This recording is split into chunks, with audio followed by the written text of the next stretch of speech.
This is Uncommonly Remarkable, where we discuss the surprising everyday lives and notable accomplishments of community leaders, entrepreneurs, and everyday folks like you and me. My name is Artis Beatty. I am a doctor of optometry and the chief medical officer for MyEyeDr OD. Though we will inevitably touch on topics within my area of expertise, the opinions and the conversations held here are separate from my work with my eye doctor. Well, hello, and welcome to another episode of Uncommonly Remarkable. Today's guest describes herself as a resourceful, competitive maximizer who is also a witty, creative thinker and problem solver. She is CEO for Alliance for a Healthier Generation, a leading national public health nonprofit that is focused on systems change in schools as well as out of school time to create healthy environments where children and the loving, caring adults in their lives can strive. She's humble beyond measure, so friendly and very approachable. And even though she's busy beyond belief, she decided to come and sit with us today and have this conversation. So ladies, gentlemen, all of you remarkable people, please welcome Kathy Higgins to the show. Artis, thank you so much. Great to be with you.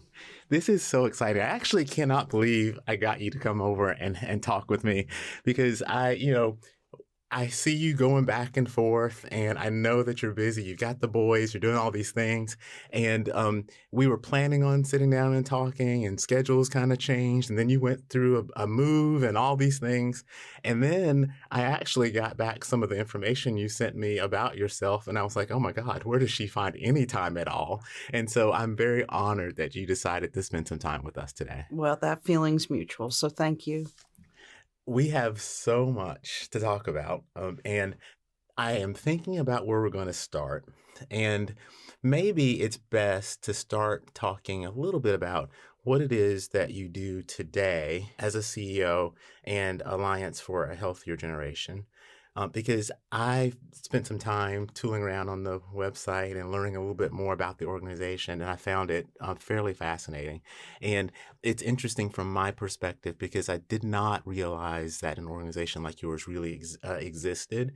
And then I started thinking about, well, gosh, it's really a necessity given where we are. So can we talk a little bit about that? Sure, we can. Maybe what I'll do is I'll just start with a little bit of background in terms of my career, but just high-level details in terms of got out of undergraduate school, was a teacher in private school and then a teacher in public school, and also coached my former field hockey team or the field hockey team at my former high school in Cherry Hill, New Jersey. Went to graduate school and then had a chance to come to North Carolina. And I had this vision of being in this state, but I don't know why. It just like how I captured that was to say, if you had a former life, I was born here. Wow. And so I was drawn here for no reason at all other than this is where I wanted to be. What it led to is just a career in philanthropy, working in corporate philanthropy, aligning corporate strategy with community engagement and impact. But this job the last 5 years, being a CEO of a national nonprofit focused on children's health, allowed me to move to the other side of the table and learn things that prior to taking the job, I couldn't even imagine that I would grow so much professionally, almost sort of like at the more mature end of my career. And so that has been so significant. And the history, if I could share about the Alliance for a Healthier Generation, is really sort of special and maybe even unique. And it holds this very special place in the nonprofit community on a national scale. And that is, we started because President Clinton had suffered a heart attack and quadruple bypass surgery and was thinking about the healthy aspects of his lifestyle changes that needed to occur after those traumatic events. And it was the leadership of the American Heart Association, the CEO Nancy Brown, and President Clinton, and some other important and very key people that came together to think about what could we do to make a difference. And the simple term is that what they didn't want to do is just a PSA. Mm-hmm. You know, they didn't want to just use the president's voice on health changes in sort of a commercial sort of way. And at that same time, childhood obesity was identified as an epidemic in our country and moved almost from the back pages to the front pages, like this is a problem. And so they came together and launched the Alliance for a Healthier Generation. The whole notion of these two entities coming together in alliance, but also the fact that as a public health organization, we too should work in partnership. And so we like to say that Alliance is our first name, that we work together in a big table, all are welcome.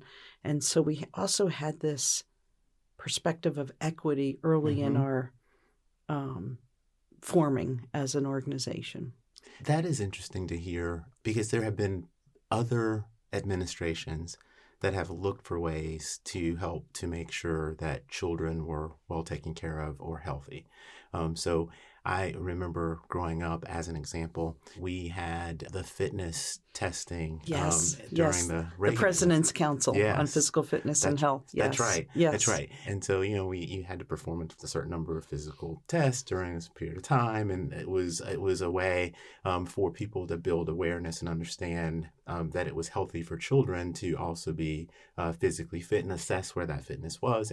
But that's different than what we're talking about here, in that I don't know that it had the same level of acceptance, or maybe the same level of enthusiasm as what I'm gleaning about where you are. That's a great thing to unpack. The President's Award for Health and Fitness was a recognition program that did motivate you to do those things, to achieve that certificate or that patch, or I forget what other aspects of the awards program was. But I am a big believer that recognition, and it's research-based, that will drive behavior change. So when we go back, that award, to your point, that award existed decades and decades ago and was a really neat way to be in schools and to promote physical education, physical activity to our children and to work to motivate them.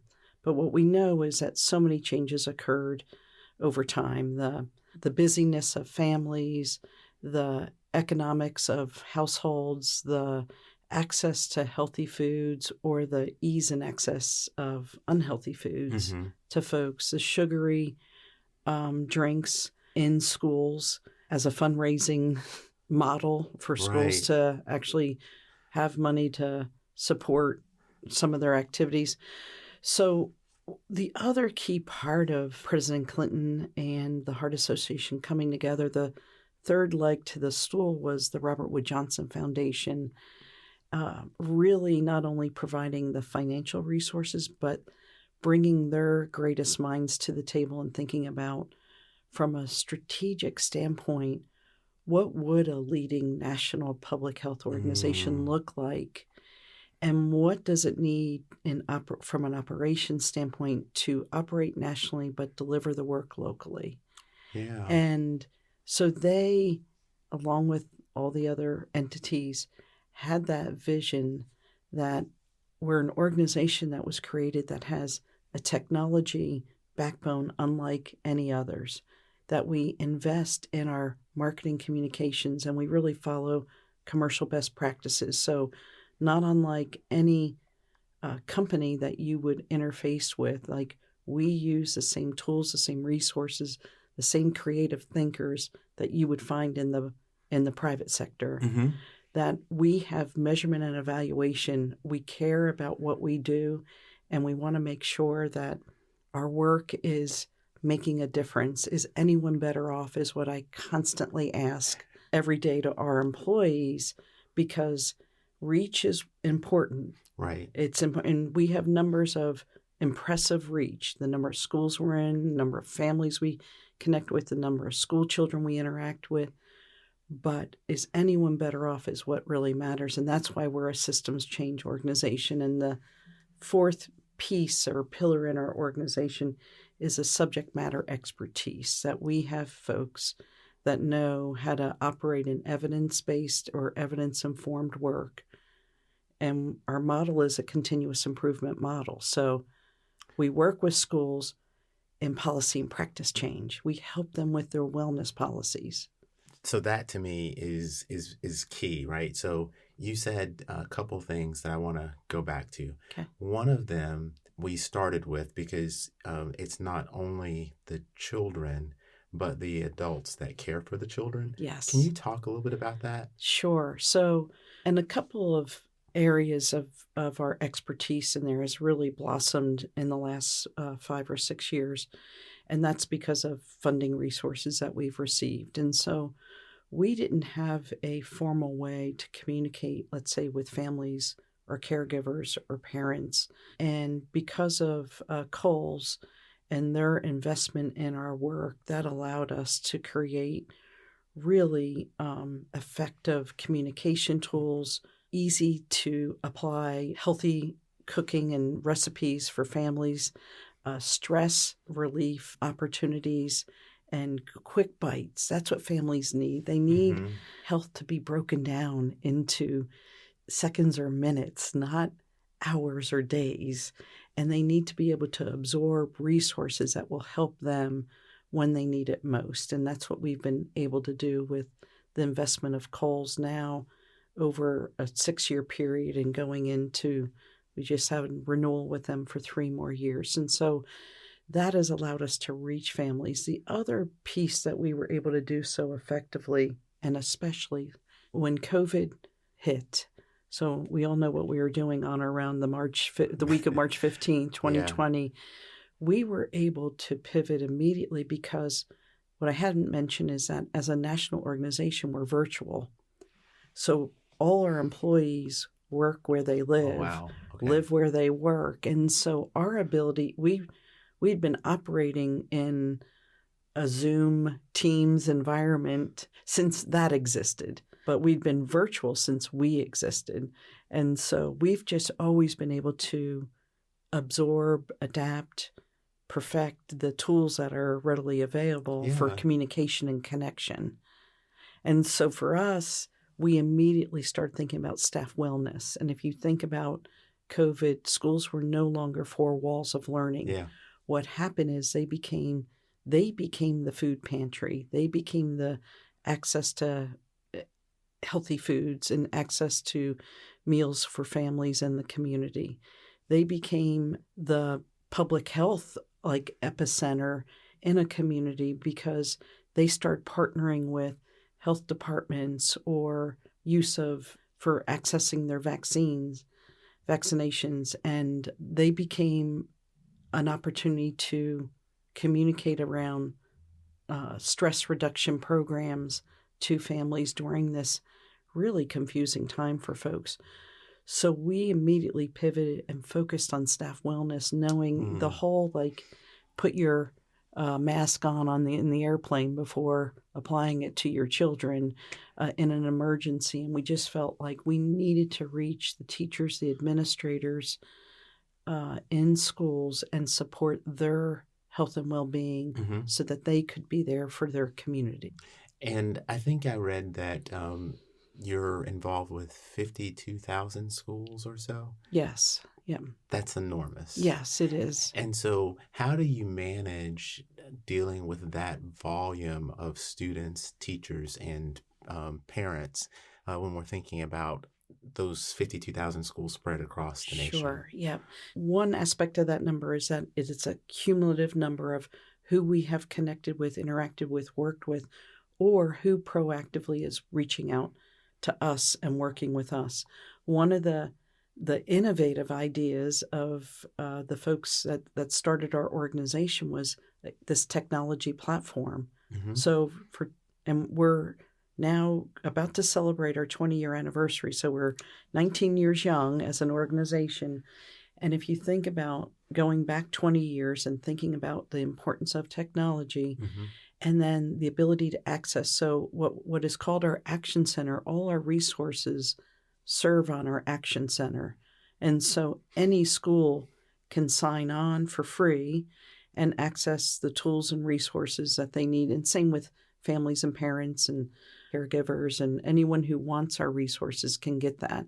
So from an early perspective of equity, That was really important to those that started our organization, that our resources would be available to anyone who wanted them.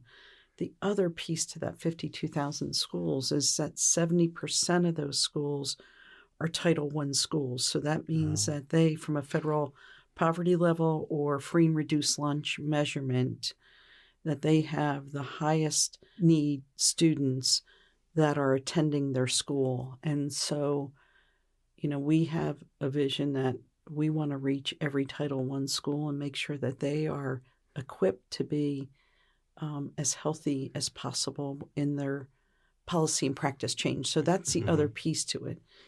Every school is federally mandated to have a wellness policy.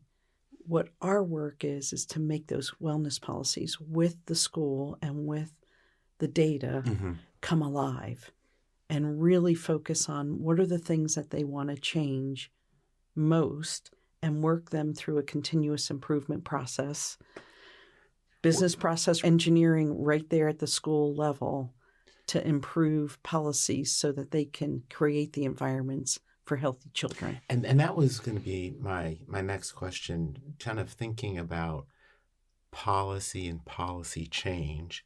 Can you give an example of an effective policy change that you might implement with the school? So I'll can probably touch on a few, but one of the things that we do when we're working with schools is listen. We're in proximity then with them, and we want to know what are the things that are concerning them the most, and how is it impacting learning or attendance, or what is impacting the concern of families and parents. And so when we know where they want to start, it's just a great way for us to collaborate in a collaborative way on change.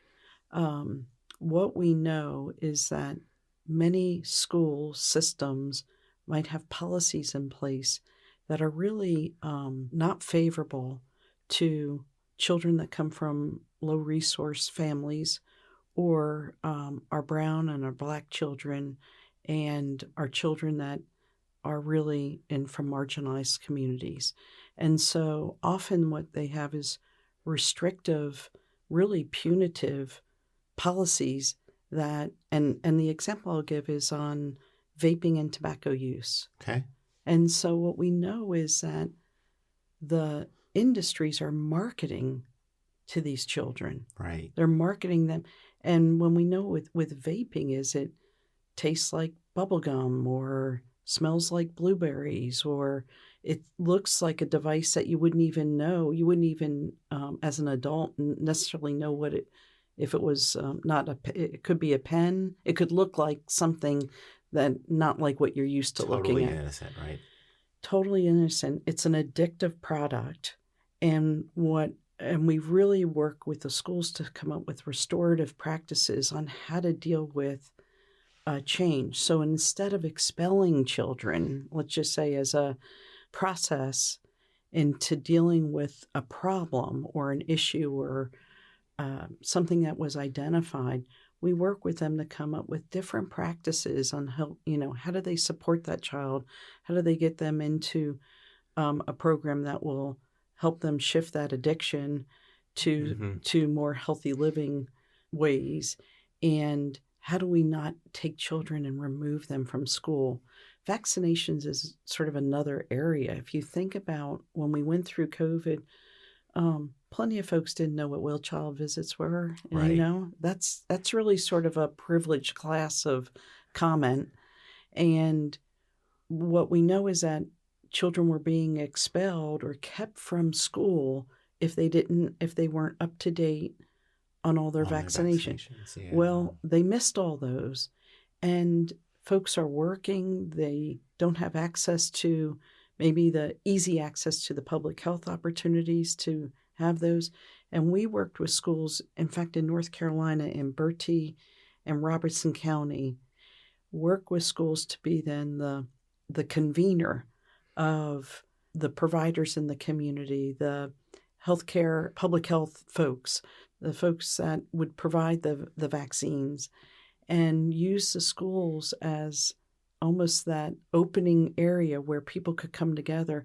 We have 250 children in both those counties back in school that would have been kept because of a policy that says you're not allowed in here Mm-hmm. if you don't.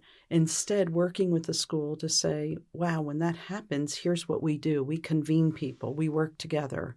That's a fantastic example. So there are a couple things in there. One is that you're absolutely right in that it's easy sometimes to take for granted that you have I call them well patient visits, but you have well visits, right?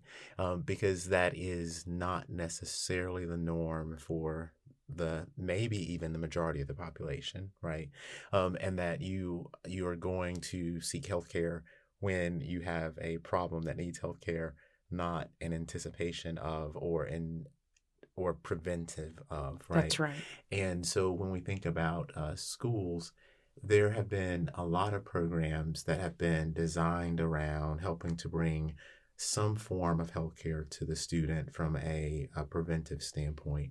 But vaccines is one that I've never really thought about, which has a huge impact because you're when you're looking at records for your student base and they're missing things, um, I would never, I would not jump to the student can't come to school. I would, but that's obviously not the way it works when there aren't ample resources to think about how do we work with this student.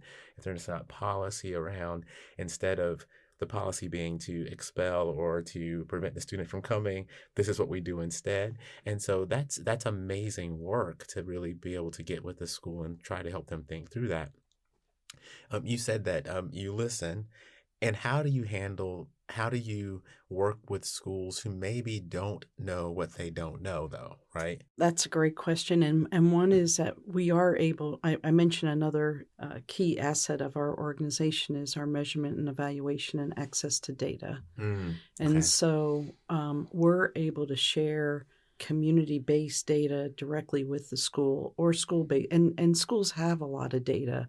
So another way that we can sit down and work with them is to look at the data and even help them identify actually here are the top 3 factors or the top 5 factors that are impacting the health and well-being of your school. And what we know is that healthy students perform better. They just, we have the research on that. And so we're able to, the reason why we're showing up is not only for healthy environments, but also academic achievement.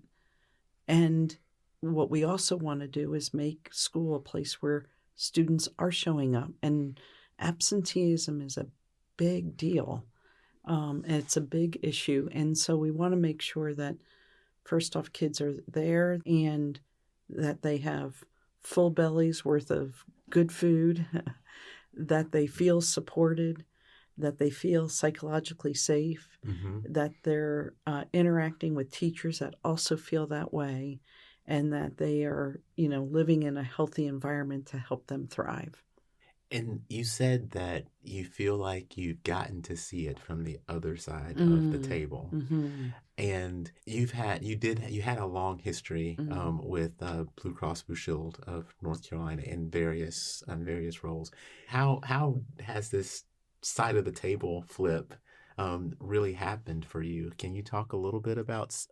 It's hard to talk a little bit about a storied career because I've seen a lot of the work that you did with Blue Cross Blue Shield, but I'm just interested in how this feels different than the work that you were doing before. It does. I've learned so much in both these incredible opportunities. To start with Blue Cross is that one of the things that was always so impressive is with our executive leadership and thinking about community impact is not an appendage to the organization, but as part of the strategic focus of why we have the pleasure of serving and working in the state of North Carolina for the people of North Carolina. And so that's a pretty special perspective that you serve at the pleasure of the folks in this state that allow us to be there. And then so when executive leaders make community impact, community corporate citizenship, a strategic part of their business model, it's at the table. It's not just outside of a nice thing to do. It's not public relations. I see. It's actually part of the strategic DNA of the organization, and it becomes sort of the heart and soul of the employees. When you think about employee engagement, working for a purposeful company, why do I do this work, and how do I feel a point of pride in the work that I do as any employee at Blue Cross North Carolina? The community part of it is significant. So the honor to work with CEOs that embrace that was significant, that they saw the value and benefit of being a leading corporate citizen, that they continued to invest year over year over year in the work that we did. And then the dream that I had is the ability to create a private foundation at Blue Cross so that our community resources that we were engaging, with the community, financially, that it wasn't dependent on business success. Oh. And that if we could create a foundation, we would always know what we were able to do. And the community could also count on it. It wasn't something that was tied back to the ups and downs of a normal business cycle. What a phenomenal thought. I mean, that's because business trends tend to influence what businesses are willing to do outside of their doors, right? Right. And so it's mind-blowing for me now because I've never thought about it that way. But being able to create a foundation that's independent of the business trend is an incredible thought. And so, wow. Yeah. So I used to say, I knew exactly what I was wearing. I knew the weather that day. I knew what time that phone call came in. But when Bob Gretchen, the CEO at the time, called after the board meeting where they approved the creation of the foundation as well as the initial investment of $15 million. So that was July 25th. And by November 14th that year is when we launched the Blue Cross North Carolina Foundation. And that was in 2000. And so, they're about to celebrate their 25-year anniversary. They have corpus is probably not the right word, but basically Blue Cross has been able to continue to make investments into the organization, and they're more than a $200 million foundation today. When after I left at the end of 2018, and really make work in community with community, we did philanthropy in a real thoughtful and considerate way. And we never considered ourselves just check writers, just putting money out there, but working with community. And so at least I had that foundationally going to the nonprofit side. But what a shift to have a career at really investing in community, writing the checks essentially, but really having those investments to go on the other side of the table. And I thought I knew so much, but I can tell you that I've learned so much. So to be fundraising and to raise $15 to $20 million a year, and our fiscal year starts July 1st, and I do tell the story. I swear I wake up on July 2nd going I'm so behind. But the principles are the same in terms of that you've got to do good work. You have to have a purpose. You have to be able to differentiate yourself from what the market needs and how you deliver it. And then you have to be able to be in relationship with people. Yeah. People have to trust you. And so I think we have an organization that is really effective at showing up as professionals, doing great work in a real thoughtful, collaborative way, but also building relationship with people.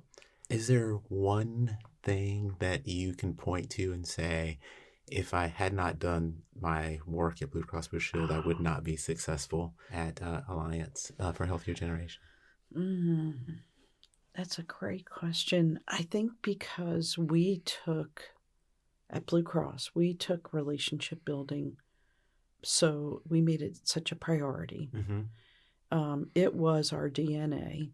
And even though we were the funder, we talked about this all the time, and they probably still do, but recognizing the power dynamics. When you're the funder versus you're the person, the organization asking for the funds, even in relationship, there's a power dynamic. But the more we can address it, the more we can show up listening, again, as a funder, the more we can try to understand what resources that they need, the better.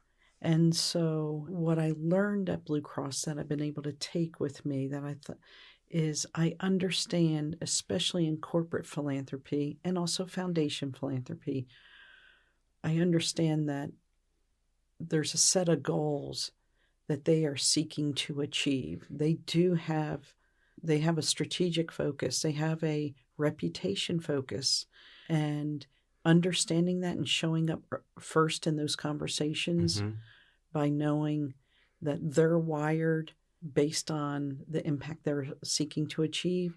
And what I'm looking for is how does our mission align with the goals? Because if there's connectivity there, then we can speak about and we can think about, like, what are the creative ideas that we can combine together to make a difference.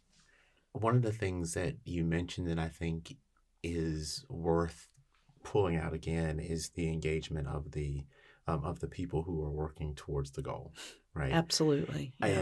And I think that as I listen to you talk about it, I kind of see how animated you are about, like, the work that you do. Like, I think that enthusiasm and the thought process rings with all of the people that work within the organization. This is a little point. I read it and it just was very interesting to me around the engagement piece, because often companies, organizations do engagement surveys. They want to understand where people are. And so there are several things that tell you how engaged your organization is. One of them is how many people actually participate in the actual survey. And then the second is what they tell you when they do. Right. And your organization has done engagement surveys, and my understanding is that everybody participated. 100%. Which is amazing, right? Yeah. But then you also did very well in how the organization felt about the work that they were doing, the overall engagement score. Yes. Were there things that you did as a CEO to help make sure that the organization remains aligned and engaged? Is it endemic in the culture? Like, how do you see that development? Because that's something that not a lot of organizations can say. No, thank you for that question. And then we're also very proud of our Net Promoter Score, which a lot of nonprofits don't necessarily that's true. Yeah. measure. And it was something really important to me when I got there that we start measuring, and we achieve an excellent score. We're on track to go into market on that actually in the month of May, and we are at 59 right now, and that's considered excellent from a nonprofit rating perspective. So a couple of things. One is, when you choose to work in nonprofit, you immediately you say to yourself that you want to work for a purposeful organization or a mission-driven organization. So we do understand that. Why are people showing up?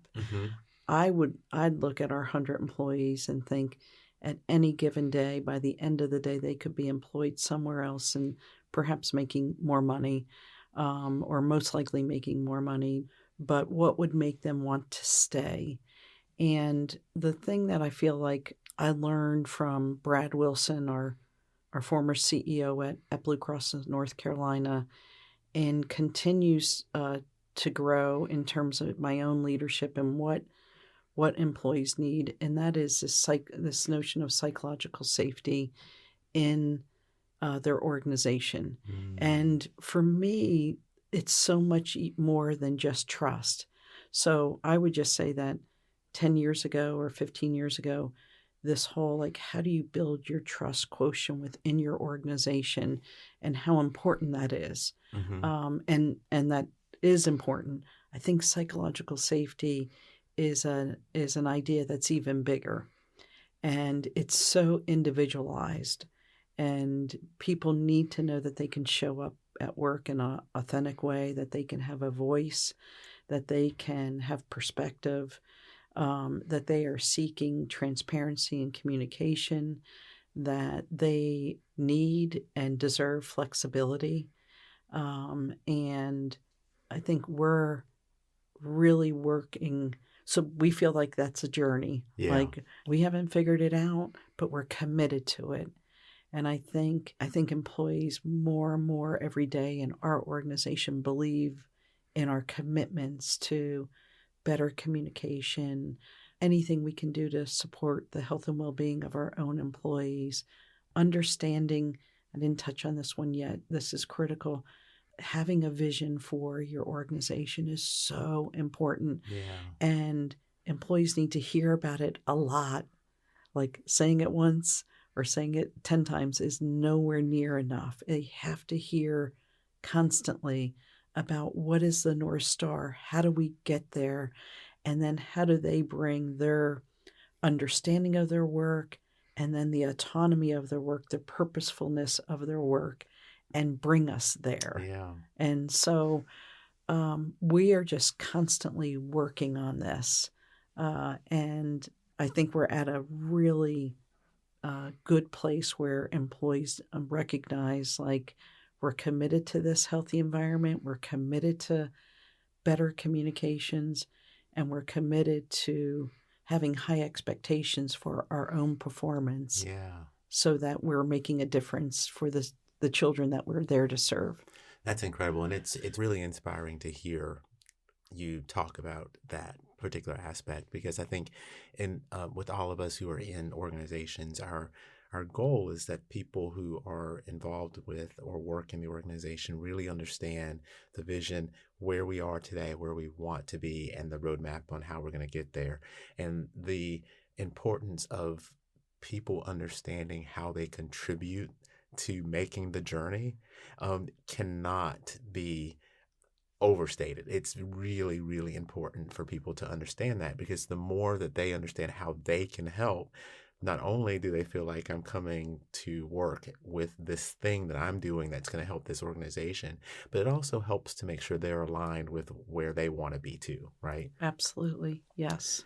You've done some amazing work, but you've also done some pretty amazing things outside of work too. So we joked before we started about when I'm going to sit down with someone, one of the things I want to know is I kind of want to understand, tell me a little bit about what you're doing. Tell me a little bit about some of the things that you've been involved in. Have you gotten any awards? Have you been this or that? And when I saw all of the things that you've been involved in, coupled with all the things that you've been awarded in, I thought, oh no, I don't know that I'm prepared for this, right? So what I'm going to ask you about this, and there's one thing we definitely have to talk about before we go, but I'm going to save that one. In all of the work that you do on various boards and on committees and helping to set direction, how do you balance doing those things with the work that you do every day with your own organization? I got you. So I guess you just do it, you know. That's a good quote. You know, one of the things you asked in your intake questionnaire was, you're almost the strength finder question, like, Yeah. how are you identified, by other people, and the maximizer and the leverage and the relationships, and I would say, humor, not in joke telling, but really like bringing wit and humor and levity to my job and the people I'm working with is just always been really important. And so, and I think I'm really fueled by this need to solve problems. Yeah. And so one idea is like, do you love the problems that you're solving, because that's Oh. what work is. Oh, Like, wow. so Okay. how do you find work that you really love doing? And then being with people. And so I think it's sort of the fuel for creative thinking, brainstorming, ideating, and figuring out how do we make a difference. And then it's allowing the beautiful, smart, talented people around you to like go for it and make it theirs. I know I was taught by one mentor, long ago, like you have to also learn as a leader. I think it's an old saying that to almost have holes in your tongue is what the saying is. Okay. And the notion is, once as a leader you all agree on whatever the direction is or what is the end result that people are looking for, allow folks to go and achieve it based on their expertise, their creativity, their specialness, not just your ideas. Yeah. And that is that whole concept of the autonomy, and people crave that. Yeah. And so cheering for your folks that are applying their ideas to the vision is what I think is one of the most rewarding parts of leadership. You once walked across the state of North Carolina, and we literally mean this, right? Like you Yes. walked, Yeah. and you were expecting twins. I was pregnant with twins. Yep. Can you tell me? Give me some why? background. Like, what right. happened? Yeah. Like, exactly. how did that happen? So, yes, I'll tell that story. So, I'd always wanted to walk across the state of North Carolina. So for whatever, remember, I think I was born here in a former life. That's right. I arrive here. I am employed here. And I just always thought, and I'd biked across North Carolina with state games of North Carolina, but I always wanted to walk. So register that. But it's a big state. It's a big state. It's a very long state. Yeah, it really is. It's not Rhode Island. No. So, and I've walked across England, I've walked across France, I've walked, but I was also privately trying to get pregnant, and I wasn't sharing that publicly with anyone, so no one would know that. They would know it. I happened to be walking down the hall at the time that one of my executives was coming out of a board meeting where this idea of we need to have a campaign around health and walking and self-responsibility and one step in front of the other, and everyone can do this, and how to embrace just personal health changes in a real easy way. And so I'm walking down the hall. All of a sudden, he's walking down the hall, and he said, "I need someone to walk across the stage." I said, "I'll do it." Like that. And he goes, "Great. You're doing it, Higgins." And so I walked into the women's restroom. He walks into the men's, and I get in there and I think, "Oh no, that's right. I'm pregnant." Well, I'll figure that out. So the beauty of this was, and I didn't tell anyone, the beauty of this is that, and it was a corporate investment in community and promotion, and it was a campaign. It had all the elements of a marketing campaign focused on health, and it was going to launch April 1st in Asheville. So it wasn't Murphy to Manteo. It wasn't sort of a straight line, and it wasn't the Mountains to Sea Trail, but we basically walked from Asheville to Wilmington, but we were all over the state. We were down in Charlotte. We walked up to Winston-Salem. We walked to Greenville. Then we were over in Goldsboro and Fayetteville. And then we were back out in the Sampson County and then beyond. But we finished 72 days later, 650 miles. And my role was as a messenger, it wasn't, the Kathy Higgins walk across the state of North Carolina while pregnant with twins. That was I still kept that confidential. The beauty of it on a personal level was it turned out like April 1st was the start of my second trimester. So the 12 weeks that you have the best chance of feeling good, I was when this walk took place. The walk-in time.